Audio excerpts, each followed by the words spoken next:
कोई case search करते हैं तो केस के नाम के साथ साथ ये कुछ वर्ड्स और लेटर्स भी दिखाई पड़ते हैं जो बहुत लंबे और कंफ्यूजिंग दिखते हैं।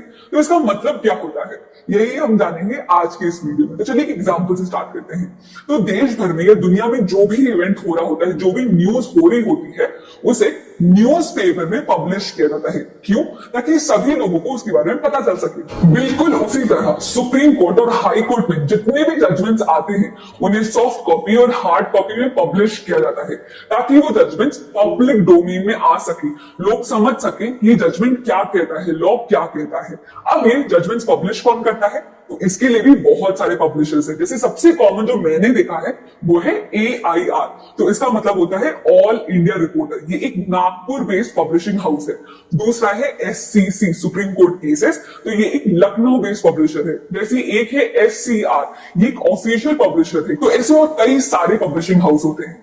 अब ये जो पब्लिशिंग हाउसेस होते हैं ये सारे जजमेंट्स एक साथ पब्लिश नहीं करते, नहीं, ये जजमेंट्स को डिफरेंट वॉल्यूम्स में डिवाइड करते हैं। वॉल्यूम 1, वॉल्यूम 10, वॉल्यूम 12, ऐसे डिफरेंट वॉल्यूम्स होते हैं। तो चलिए केस की मदद से इसे समझते हैं।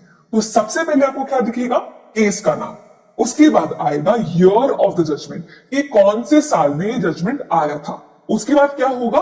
लॉ रिपोर्ट का नाम, कि कौन सी पब्लिशिंग हाउस ने ये रिपोर्ट पब्लिश की है। इसके साथ दो नंबर्स और होंगे।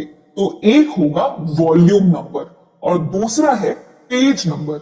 अब इसका मतलब क्या हुआ कि ये जो पर्टिकुलर जजमेंट है आपको इस लॉ रिपोर्ट के इस वॉल्यूम में इस पर्टिकुलर पेज नंबर पर मिल जाएगी। तो ये होता है किसी भी साइटेशन का, किसी भी जजमेंट में दिखने वाले वर्ड्स का मतलब। अब आप प्रैक्टिस के लिए स्क्रीन को पॉज करके इस साइटेशन में जो भी वर्ड्स और लेटर्स दिए गए हैं उसका क्या मतलब है ये फिगर आउट कर सकते हैं। नॉर्मली स्टूडेंट्स को लगता है कि उन्हें किसी भी केस लॉ में ये सारी चीजें याद करनी होती है, पर ऐसा होता नहीं है। मैक्सिमम सिचुएशन में आपको सिर्फ और सिर्फ केस का नाम, पार्टीज का नाम याद करना होता है।